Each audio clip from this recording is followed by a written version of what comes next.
How to fix Telegram updating on Android phone. Hello guys, in today's video I'm gonna show you how to fix Telegram updating on Android phone. First thing you need to do here is to click settings and then scroll down until you find apps. Now click apps again and here type Telegram and then click on it. Now click force stop and go to storage, clear cache, and now just go back and go to Play Store, and here you will find Telegram.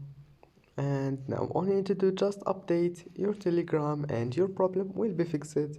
And if that doesn't fix your problem, after you updated your Telegram, just restart your phone. And that's it for today's video. Don't forget to like and subscribe, and thank you for watching this video until the end, and see you in the next video.